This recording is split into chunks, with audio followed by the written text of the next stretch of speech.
know that feeling, right? That tightness in your chest, maybe? Or just that simmering annoyance when you think about someone who's really rubbed you the wrong way. Oh, absolutely. It's pretty universal, I think, especially in close relationships. Yeah, or just when things get stressful, like they have been for so many people. It just lingers. It really does. Holding on to that kind of thing, that negativity, Yeah.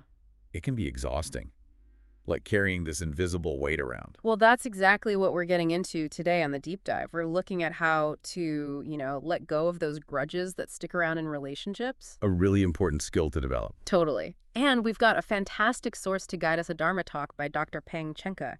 He's a consultant psychiatrist and a mindfulness-based therapist. Right. He also developed that MINDFULGym program in Malaysia for stress reduction. Exactly. And he's president of the KL Buddhist Mental Health Association and the Malaysia Association for Mindfulness Practice and Research. So, quite the background. Definitely bridging psychiatry, mindfulness, and Buddhist thought.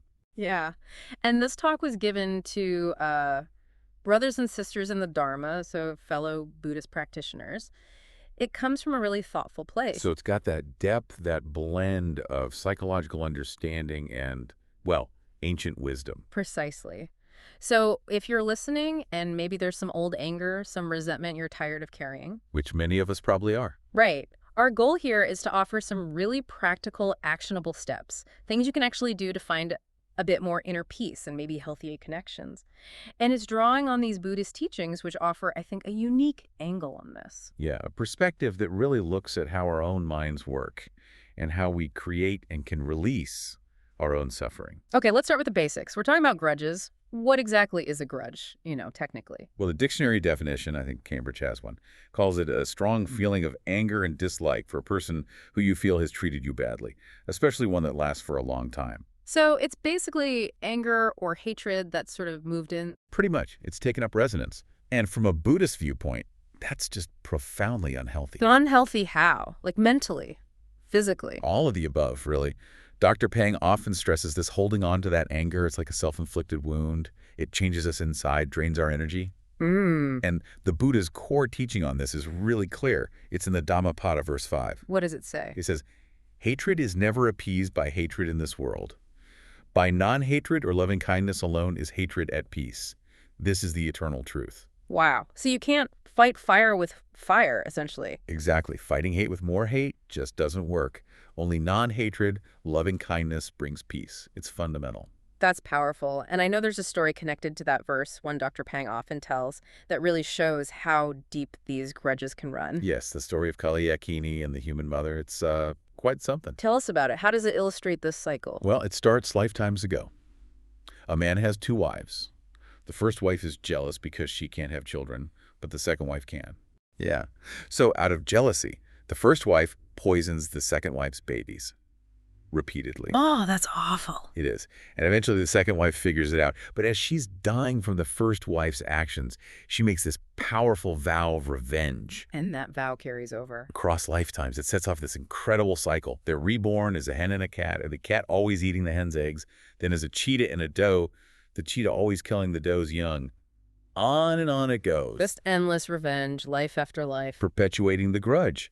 Until finally, during the Buddha's time, they're reborn again. The vengeful second wife is now an ogress, Kaliyakini. An ogress, like a demon. Sort of, yeah. And the first wife is reborn as a human mother. And guess what Kaliyakini wants to do? Harm the baby, still driven by that ancient hatred. Exactly. But this time, the mother runs to the Buddha for help. And what happens? How does the cycle break? This is the key part. The Buddha, with his wisdom, reveals their past lives to both of them. He shows them this endless, painful pattern their hatred created. So they finally understood the source of it all. Yes. And that understanding, that insight was enough. They saw the futility, the suffering it caused both of them, and they were able to let go. Just like that. Well, through that profound realization, and amazingly, Kaliyakini, the ogress, is said to have even attained the first stage of enlightenment right then. Wow. That story, it really shows how long we can be bound by these things, doesn't it? How much suffering they cause, not just to others, but to ourselves. Absolutely. It highlights the immense importance of finding ways to let go. Okay, so bringing that ancient wisdom into our lives, our messy, modern lives. How do we actually do that? Dr. Pang laid out 7 practical methods, right? Yes, 7 clear strategies we can use day to day. These aren't just nice ideas, they're things you can actually practice. Let's get into them. What's the first one? The first, and maybe the most crucial, is simply being willing to let go of the grudge. Just deciding to. Making the aspiration, setting the intention. It sounds simple, but that conscious choice is the starting point for everything else. Why is that willingness so important? Because it's fundamentally an act of self-kindness. We think holding the grudge hurts the other person, but mostly it hurts us. We're the ones constantly replaying it, feeling the stress, the anger. Right. Dr. Pang used that powerful metaphor, didn't he, about the hot charcoal? He did. Holding on to anger is like grasping a hot charcoal with the intent of throwing it at someone else. You are the one who gets burned. Oof, that really lands. But, sometimes the anger feels so justified. The hurt is real. How do you find that willingness when you feel so wronged?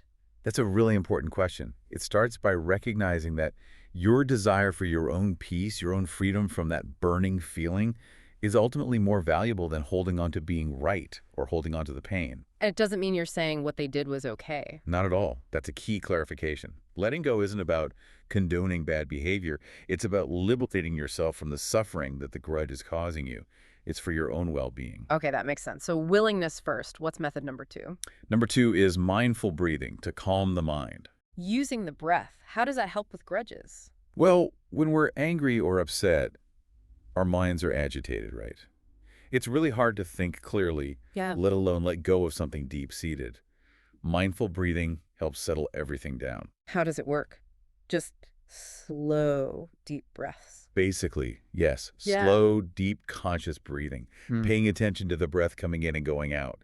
It calms the nervous system. You mentioned the vagus nerve before. Exactly. Slow, deep breathing stimulates the vagus nerve, which activates the body's relaxation response. It's like flipping a switch from fight or flight to rest and digest. It physically calms you. That's fascinating. It's not just psychological. No, there's a physiological effect. Mhm. And you can strengthen this with affirmations while you breathe. Like what? Dr. Pang suggested things like breathing in, thinking anger has arisen, breathing out, anger is not me. Anger is not me. What does that mean?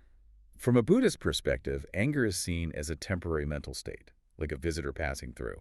It's not part of your essential pure nature, so you acknowledge it, but don't identify with it. Ah, I see. Like clouds passing in the sky. Exactly. Or breathing in, anger is unpleasant. Breathing out, this shall also pass, connecting to impermanence. Everything changes, even this feeling. Right. Or even just simple ones. Breathing in, I'm calm. Breathing out, I'm strong. Find what resonates for you. Okay, mindful breathing. Got it. Method 3. Method 3 is cultivate loving kindness, or metta. Metta. That's about friendliness, kindness. Yes, but it's active. It's intentionally generating these feelings, not just passively wishing someone well, but really cultivating that warmth. And how does that help dissolve a grudge? Well, Buddhist teachings say loving kindness has many benefits, like freeing you from the fire, poison, and weapon of anger and hatred. When you fill your mind with kindness, there's less room for the negative stuff that can't really coexist easily. Dr. Pang had a specific way he practiced this, didn't he? Something about a song. Yes. He mentioned singing a modified version of Rasa Sayang, a familiar folk tune, but instead of the usual words, he sings, may I, may you, may all be happy, happy, happy. Uh-huh, I love that.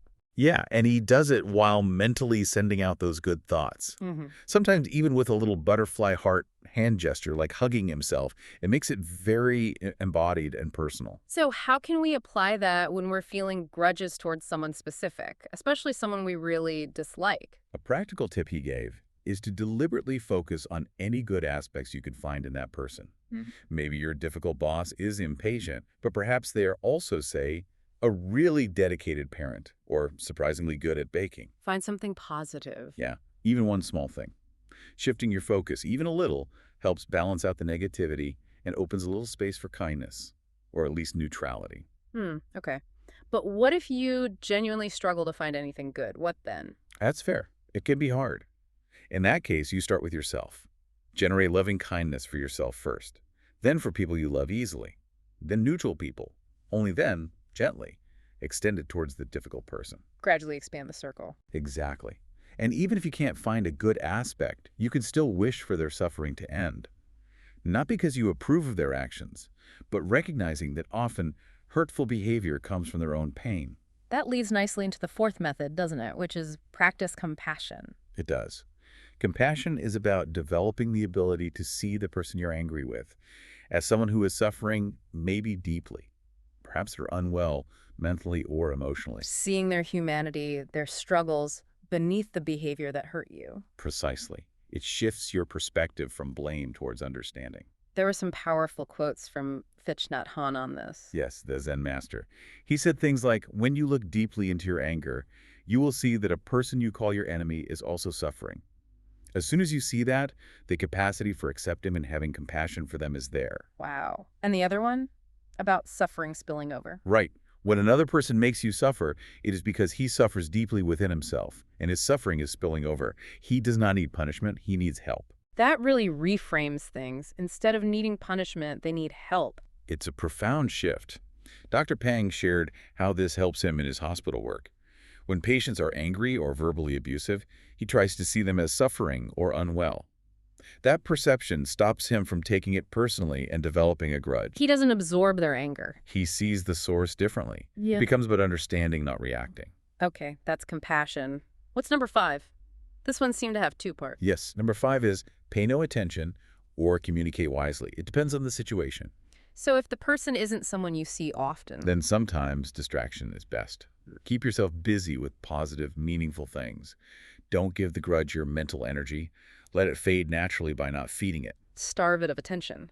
Kind of, yeah. But if it's someone close family, a good friend, then avoiding it might not work. Direct communication is often better. But how you communicate is key, right? Crucial. Dr. Phang advises acknowledging your own feelings first. Use I statements. I feel angry, or I am suffering, or even just observing there is anger here. Not, you make me angry. Definitely avoid blame, like you make me angry or you make me suffer. That just puts them on the defensive. So what do you say instead? You express your need kindly. Something like, I'm really struggling with this anger and I'm trying to work through it. I need your help, or I need us to understand each other better. Framing it as a shared problem or a request for help. Exactly. It invites cooperation rather than conflict. Though, as you said, it's a delicate dance. It really is. This reminds me of that Buddhist story, Vapachiti and Saka. Yes. The demon Vapachiti was yelling insults at Saka, the king of the gods. But Saka just stayed calm, patient, mindful. He didn't engage, didn't argue back. So sometimes ignoring provocation is the wisest path. It can be. And this connects to those Dhammapada verses about the broken gong. The broken gong. Verses 133 and 134. They say, if you can keep yourself calm and quiet, like a broken gong that makes no sound when struck, you've achieved the kind of inner peace nibbana, liberation, where anger can't find a foothold. Visualize yourself as unresponsive to the strikes. Right. Non-reactive. Yeah. But, and this is vital, this doesn't mean enduring abuse. Yeah, the caveat. Yes. If someone is physically violent or threatening, you protect yourself. Call security, leave the situation. This isn't about being a doormat. Safety first. And there was also that insight from the Q&A about very difficult family conflicts. Right. If communication attempts fail repeatedly, sometimes the Buddha's advice was actually to step back, keep quiet, and leave. Care from a distance, wait for a better time, don't keep banging your head against a wall. Okay, method 6. Method 6 is cultivate equanimity. Equanimity, meaning balance, calmness. Yes, a Yeah. calm, balanced mind that accepts things as they are without being easily disturbed. How do we cultivate that? More mindful breathing. That definitely helps. Dr. Phang also suggested listening to calming things, peaceful chanting, maybe recordings of Buddhist texts like the Metta Sutta, Loving Kindness Discourse, or Ratana Sutta, Jewel Discourse, if those resonate. Things that settle the mind. And finding good purpose in difficulty. Yes, looking for the silver lining. He shared his own story of being bullied as a junior doctor. Right, that was powerful. Instead of letting it make him bitter, it taught him patience and inspired him to be a compassionate teacher himself. He turned a negative experience into positive motivation. Finding the lesson, the growth opportunity. Exactly. And another profound way to cultivate equanimity is reflecting on death. That sounds a bit morbid. It can seem that way, but Dhammapada verse 6 puts it beautifully. We must all die. The wise realize it, and thereby the quarrel ceases. Realizing our time is limited puts petty arguments into perspective. It really does. When you remember everyone is facing the same mortality, the small stuff often just dissolves. It fosters acceptance. And related to that, there was the advice for the person in construction dealing with disputes. Yes. Sometimes, professionally, you have to take certain actions. You can't please everyone. But emotionally, equanimity helps you stay calm internally, accept the situation, and protect your own peace amidst that external pressure. Don't let the external chaos become internal chaos. Well put. Okay, finally, method 7. The 7th path is reflect on karma. Karma. Action and consequence. How does that apply to grudges? In a few ways. First, if you feel you're the victim, you can trust that karma, the natural law of cause and effect, will handle the consequences of the other person's actions. You don't need to seek revenge yourself. Let karma do its work. Basically. Seeking revenge just creates more negative karma for you. Ajahn Brahm had a blunt way of putting it. Why seek revenge? Karma is going to get the bastards anyway. Direct, but it makes the point. It does. Second, you can view the difficult situation as an opportunity to clear your own past unskillful karma. See it as working through something old, allowing you to move forward lighter. Like in the Kaliatini story, letting go broke the cycle for both of them. Precisely. It clears the slate. And third, instead of dwelling on the grudge or the negative event, consciously shift your focus to your good karma. Focus on the positive. Yes. Focus on the blessings in your life, your health, your opportunities, the fact that you have access to these kinds of teachings.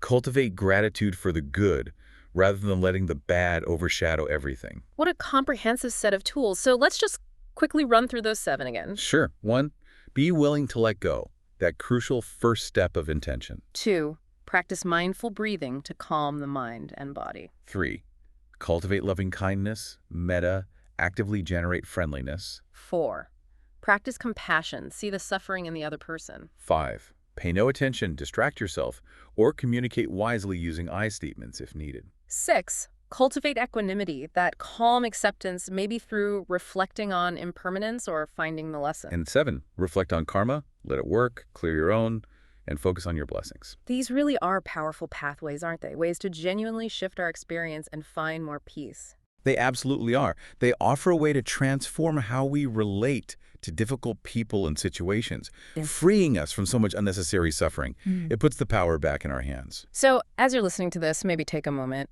Which of these 7 methods really jumped out at you? Which one feels most relevant right now? And maybe think, what's just one small step, one tiny thing you could try today to begin letting go of a grudge, or just to cultivate a little more kindness, a little more peace in your own heart?